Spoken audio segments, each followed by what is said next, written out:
네, 안녕하세요. 오늘 유비은의 트론톡 방송을 하는 날입니다. 오늘 또 역시 불금이죠. 현재 2019년 3월 8일 금요일 저녁 벌써 9시 32분을 지나고 있습니다. 오늘은 주제를 데이터 인텔리전스, 좀 쉬운 듯 하면서도 꽤 어려운 주제인 것 같아요. 뭐 인공지능은 많이 말씀을 들어봐서 인공지능은 좀 많이 아실 텐데 또 인공지능은 또 데이터 인텔리전스랑 또 뭐 어떻게 틀린지는 궁금성이 떠올릴 수도 있고 어쨌든 오늘 데이터 인텔리전스 대해서 한번 말씀을 나눠보도록 하겠습니다. 사실 데이터 인텔리전스가 뭐 정의를 좀 다양하게 해볼 수 있을 것 같아요. 그래서 저희가 저희만의 나름대로 정의를 내려봤어요. 아마 뭐 다른 분이 내리는 정의와 좀 약간 다를 수는 있는데 저희가 오늘 논의를 하면서 나름대로 정의를 내리고 한번 이야기 좀 진행을 해볼까 합니다. 일단 데이터 인텔리전스가 기술 용어인가? 인공지능처럼? 아니면 비즈니스 용어인가? 또는 마케팅 용어인가? 그 4차 산업혁명 이런 것처럼 일단 저희는 약간 비즈니스 용어이지 않을까라는 그런 관점에서 한번 정의를 내려봤습니다. 혹시 여기 계신 분 중에 이 데이터 인텔리전스를 한번 나름대로 한번 정의를 한번 내려봐 주시면 감사하겠습니다. 지능화된 가치 창출을 위한 정보 분석이 아닐까. 그래서 비즈니스 용어랑 기술 용어가 융합된 용어가 바로 데이터 인텔리전스 아닐까, 그냥 그렇게 생각이 됩니다. 네, 다른 분들은 뭐, 예. 근데 저 같은 경우는, 결국 지능화된 뭐 정보 분석, 뭐 이런 것도 있다 보니까 또 하나의 인공지능이 아니라 여러 개의 인공지능을 잘 활용을 해가지고, 예를 들면 어떤 사용자를 위한 얼굴 인식 인공지능, 그리고 그 사용자 패턴을 분석하는 인공지능, 그런 것들을 잘 조합을 해서 어떤 마케팅을 한다거나 하는 그런 쪽으로 하는 비즈니스 관점의 용어지 않을까. 라는 관점으로 일단 이해를 하고 여러분과 말씀을 나눠보도록 하겠습니다. 일단 또 그러면 데이터 인텔리전스가 비즈니스 용어라고 그러는데 이런 걸 해서 돈이 되는 영역? 네, 그런 게 어떤 영역이 있을까요?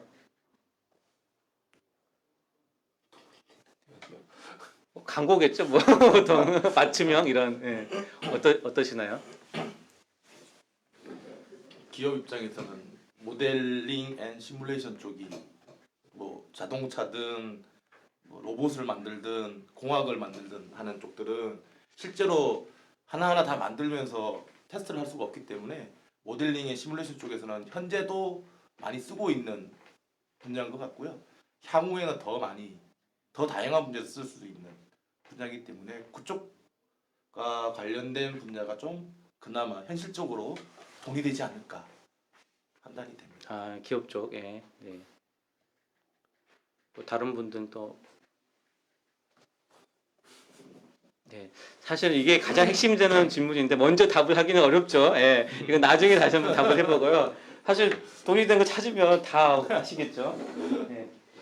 일단 뭐 인공지능이든 뭐든 사실 좀 그 인공지능에서도 되게 요즘에 이슈가 되는 게 있잖아요. 인공지능이 만능은 아니다.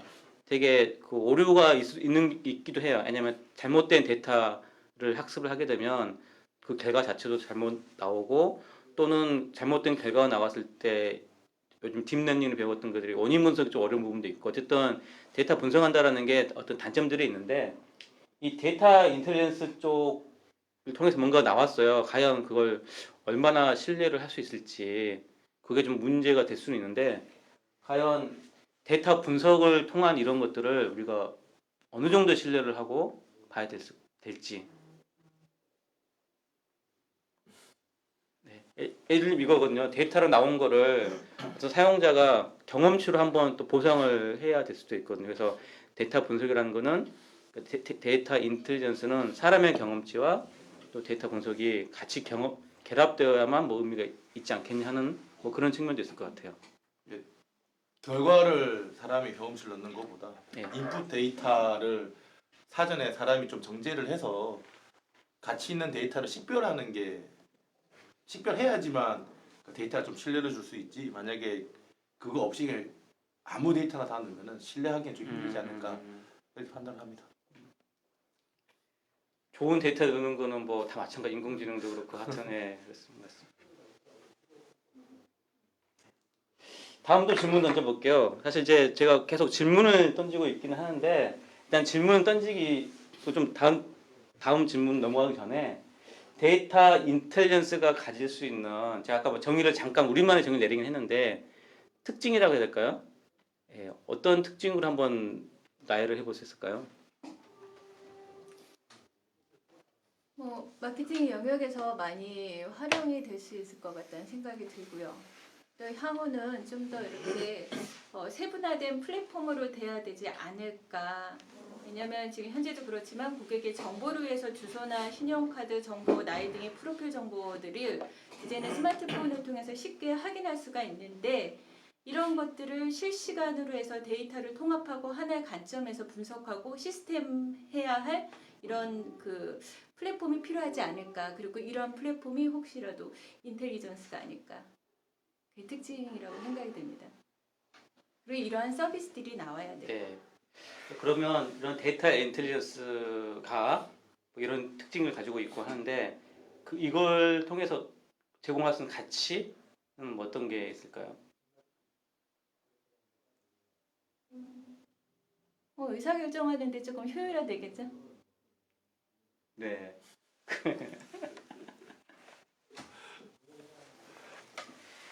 시간 노력도 뭐 좀 더 효율화될 테고.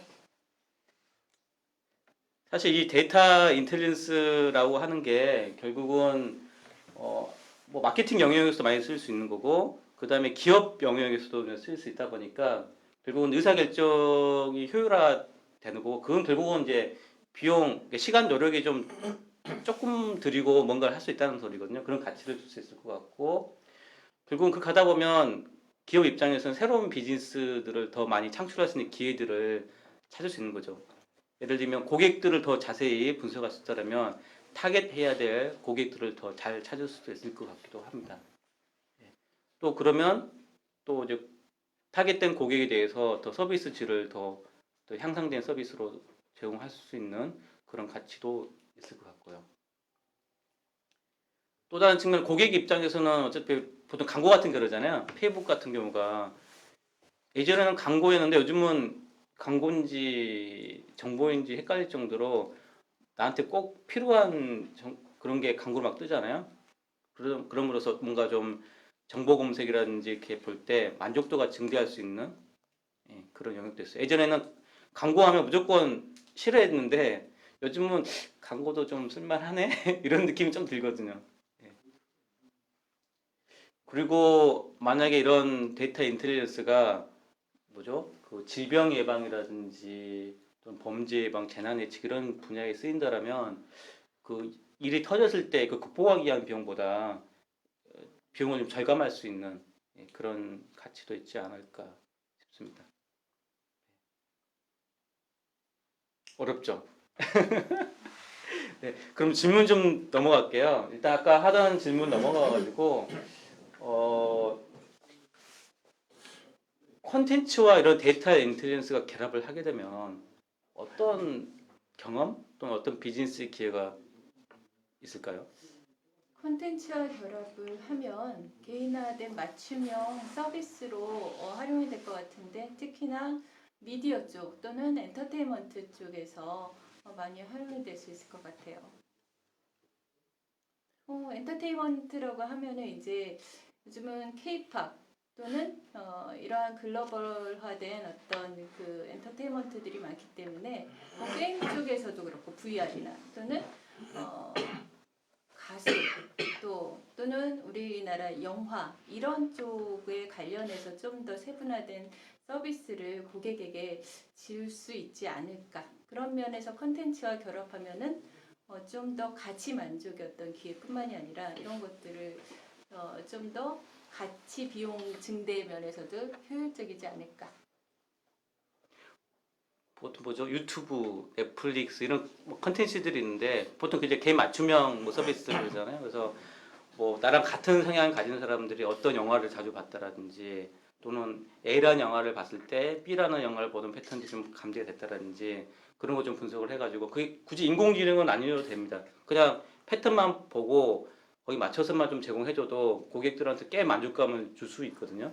그래서 이런 컨텐츠 쪽은 그런 유튜브, 넷플릭스 이런 영역과 결합을 시켜도 좀 의미가 있지 않을까. 그쪽 외에도 저 MS 홀로렌즈에서 많이 거기서 이제 대놓고 미는 홍보하는 쪽처럼 AR이랑 연계를 해서 자동차 정비를 한다. 근데 자동차 본네트를 열고 스캔만 해도 문제가 있는 쪽을 영상 처리를 통해서 문제 있는 식별을 하고 거기에 대한 조치 방법을 부가적으로 서비스를 하면은 더 빠른 전극 검사를 하거나 어떤 정비를 하는데 더 적은 시간을 들여가지고 빨리 조치를 할 수 있는 그런 서비스 질 향상이나 시간 절약의 개념으로도 접근할 수 있겠죠. 콘텐츠를 단순히 그 앱이나 뭐 웹 서비스 뭐 이런 거보다는 더 다양한 콘텐츠, 의료, 뭐 일반 생활 쪽까지 들어올 수 있는 그런 쪽이 되지 않을까 싶습니다. 그리고 데이터를 좀 효과적으로 지능적으로 뭐 다양하게 활용을 하는 측면을 보면 이 데이터를 어떻게 시각적으로 잘 의사결정을 해야 되는 사람한테 또는 그걸 활용한 사람 보여줄 것인도 상당히 중요할 것 같거든요.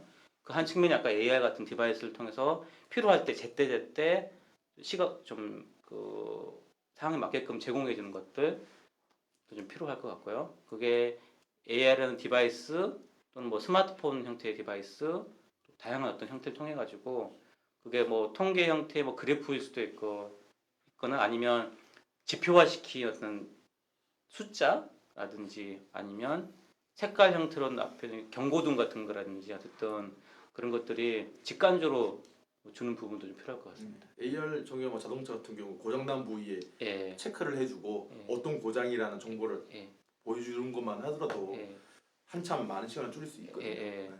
그래서 데이터 인텔리전스는 정보의 분석도 중요하지만 그걸 어떻게 표출을 잘할 것인지 어떤 타이밍에 아까 말씀 어떤 위치에 예, 그것도 상당히 중요한. 그래서 이게 우리가 알고 있던 AR, 뭐 인공지능, 뭐 수많은 기존의 서비스들과 다 이렇게 맞물릴 수 있는 뭐 비즈니스 용어라고 해야 될까요? 하여튼 뭐 좀 상위 개념의 뭐 그런 부분인 것 같아요. 그리고 아까 나왔던 질문 중에 하나가 데이터 이 인텔리전스가 기업들이 돈을 벌기 위한 기업 관점에서의 더 위한 것이냐 아니면 정말 고객들을 위한 거냐 하는 것들이 있었는데 어떻게 생각하시나요? 현재는 기업을 위한 경향이 좀 많고요. 기업이 돈을 벌기 위한 그런 네. 용도? 그 용도가 더 많고 네. 향후에는 그래도 고객들의 어떤 맞춤 서비스를 위해서 가는 게 방향성은 맞지 않을까. 근데 뭐 아직까지는 국내나 국외나 기업들의 어떤 홍보 용도로 많이 아직까지는 쓰고 있는 것 같습니다. 그런 것 같은 마케팅, 광고, 예. 그러니까 고객들은 자꾸 뭔가 푸시하는 거잖아요. 이거 뭐 자꾸 봐라, 뭐 이렇게 이거 좋지 않냐 하는 그런 느낌으로 많이 뭐 다가오지 않나 싶은데요. 어쨌든 앞으로는 고객 입장에서 자연스럽게 불편함을 주지 않는 상황에서 뭐 똑같은 장소에 있다 하더라도 어쩔 때는 정보를 이렇게 주고 또 사용자가 필요하지 않을 때는 안 주고 하는 그런 것들이 다 종합적으로 하는 그런 관점에 즉 위치, 시간, 또 사용자의 구매 패턴, 사전 경험들이 종합된 형태의 맞춤형 서비스로 아마 돼야 되지 않을까 싶습니다. 네, 또 지금 방송하는 도중에 또 댓글 달아주신 분 계시네요. 댓글이 이명사님이 지금 듣기 시작해서 아쉽다고 댓글 주셨네요. 네, 네, 저희도 뭐 시작한 지 얼마 되지는 않았습니다. 네. 일단 저희가 좀 오늘 주제가 좀 어려운 데이터 인텔리전스. 사실 용어의 이해도 좀 쉽지 않았어요. 저희가 이게 과연 기술 용어일까, 마케팅 용어일까. 사실 이 데이터 인텔리전스 나온 계기가 아마 이제 서울대 김난도 교수님이 쓴 책에 그게 주로 그 소비 트렌드 이런 쪽이 나왔던 부분이 있기 때문에 기술 용어는 아닐 것 같다라는 저희들의 어떤 생각이고요. 네, 그렇습니다. 또 장주현님께서 추측이 아니라 예측이 되겠네요. 크크 주셨고요. 네. 그리고 또 질문이 또 있었습니다. 또 다른 질문이 이 데이터 인텔리전스의 데이터 분석은 실시간으로 처리되어야만 할지 실시간이 아니어도 되는 건지 어떨까요? 갑자기 생각이 들었는데 고객 입장에서는 실시간 정보를 줬을 때 효과적일 것 같고 예. 기업 입장에서는 고객들의 어떤 세부 정보를 바탕으로 해서 예측 마케팅으로 활용할 수 있기 때문에 현재 활용된 걸 보면 거의 예측이나 예방 뭐 이런 쪽으로 해서 많이 활용이 됐거든요. 그래서 그런 측면에서 바라볼 수 있지 않을까 생각이 듭니다. 네, 그것도 의미 있는 분석인 것 같아. 고객 관점과 그러니까 소비자 관점과 기업 관점. 예. 또 이렇게 하다 보니까 인공지능과 데이터 인텔리전스가 어떤 차이가 있느냐? 물론 저 소두에 이게 데이터 인텔리전스는 비즈니스 용어로 보면 좋고 인공지능은 좀 기술 용어로 보면 좋겠다라고 뭐 소두에 제 나름대로 결론을 말씀드리긴 했지만 하여튼 좀 이게 개념이 혼재되어 있는 혼란스러울 수 있는 부분이 좀 있는 것 같습니다. 예. 혹시 뭐 방금 제가 말씀드린 관점 말고 혹시 다르게 또 생각하시는 분 있으시면 의견 주셔서 좋을 것 같아요.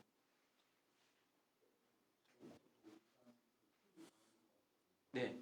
일단 그러면 이 모든 게 보면 항상 모든 기술이나 서비스 보면 다 항상 이슈가 있잖아요. 예. 이 데이터 인텔리전스도 분명히 또는 인공지능도 다 이슈가 있을 텐데 데이터 인텔리전스의 이슈는 뭐가 있을까요? 정보 왜곡이죠. 결국은 뭐 인공지능이나 데이터 인텔리전스나 빅데이터나 정보 왜곡을 무시할 수는 없거든요. 아무리 좋은 정보가 있더라도 그걸 왜곡하는 정보가 정확한 정보보다 많다면 정보 분석을 통해서 기계는 참인지 거짓인지 판별을 하기에는 아직까지 기술적으로 제한이 있다 보니까 정보 왜곡이 아주 심하게 나타나지 않을까. 정보 왜곡이 가장 큰 이슈가 되지 않을까 싶습니다. 그러니까 그 하나의 데이터 뭐 여러 가지 데이터 셋이 있지만 그 데이터를 활용해 가지고 전혀 다른 사실 결론을 낼 수도 있잖아요. 입맛에 맞게끔. 예. 그런 부분들처럼 이 데이터 인텔리전스가 뭔가 어떤 특정 고객을 향하는데 좀 다르게 그 데이터들을 해석을 하고 그걸 이제 의사결정하는 그 제시를 해주는 그런 형태가 될 수도 있는 부분 상당히 경계해야 될 부분인 것 같습니다.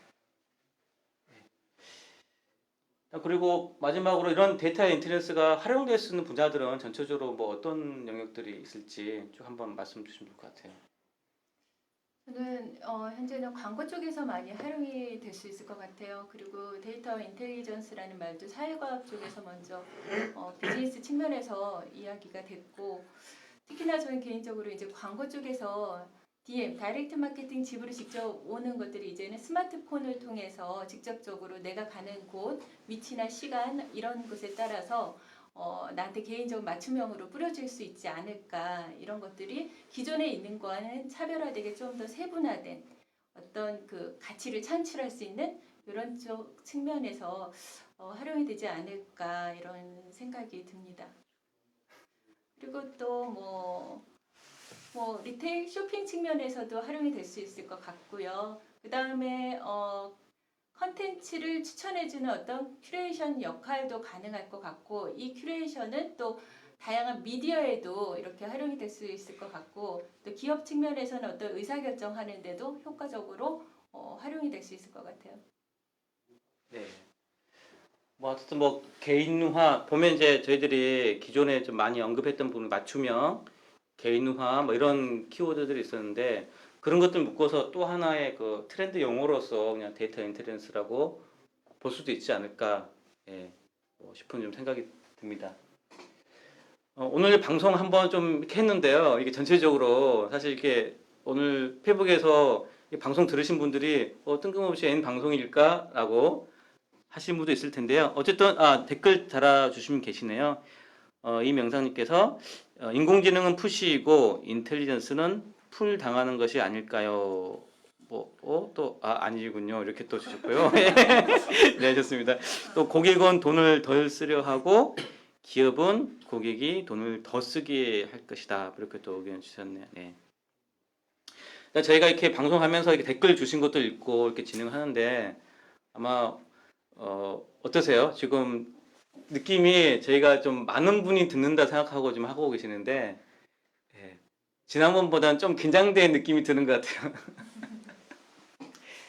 오늘 주제도 좀 이렇게 예. 쉬운 주제는 아니었고 예. 많이 이야기를 나누고 했지만 예. 이 생각들을 계속 머릿속에 하고 있다 보니까 이야기를 좀 더 우리 얘기할 때보다는 예. 적게 나왔다는 예. 생각이 예. 좀 많이 예. 드는 것 같아요.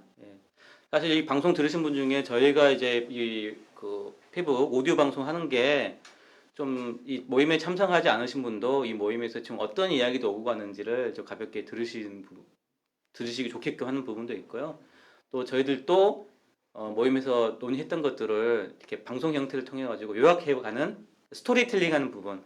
사실 이제 방송이라는 형식을 취하게 되면 좀 스토리텔링하는 노력을 좀 하게 되거든요. 그래서 이 커뮤니티 활동의 여러 가지 방법론 중에서 그동안은 오프라인 공간에 모여가지고 식당에서 또는 밥 먹으면서 또는 회의실 회의하는 정도로 했지만 이제는 이 공간의 제약을 넘어서고 또 시간의 제약을 넘어서고 하는 좀 커넥티드 싱킹, 많은 사람 생각들이 연결되는 그런 새로운 시도를 해보려고 이런 방송이라는 형식을 저희 커뮤니티 활동에 어떤 주요 형식으로 좀 도입을 해 가려고 계속 이렇게 시도를 해보고 있습니다. 그래서 좀 어려움도 있고요, 좀 어설픈 부분도 있을 수 있는데 계속 하다 보면 또 재미있을 것 같습니다. 또 질문을 주셨어요. 예. 데이터 인텔리전스는 약자가 없을까요? 예. 강자와 약자, 데이터 인텔리전스를 잘 활용하는 강자가 있을 수 있는 거고 잘 활용 못한 약자가 있을 수 있는 거고. 돈 많이 내면 강자. 돈 적게 나면 약자. 현실적으로는 기업이 강자, 예. 개인은 약자가 되겠죠. BI처럼 비즈니스 인텔리전스처럼 데이터 인텔리전스면은 이것도 하나의 DI가 될까요? 제가 방금 데이터 인텔리전스 약자의 의미를 순간 좀 해석을 어떻게 할까 하다가 뭔가 데이터 인텔리전스를 해서 하다 보면 그걸 이제 그 분석된 결과를 하다 보면 혜택을 받을 수 있지만 오히려 혜택에서 벗어나는 계속 왜냐하면 타겟 고객이 아니다 보니까 그럴 수 있잖아요. 그래서 오히려 좀 그런 측면에도 약자는 아닐까라는 질문이지 않았나 싶기도 합니다. 예. 네, 그게 아니라 그러네요. 네. 아무튼 오늘 이렇게 좀 이런 커뮤니케이션 측면에서 상당히 좀 재밌는 시도였던 것 같고요.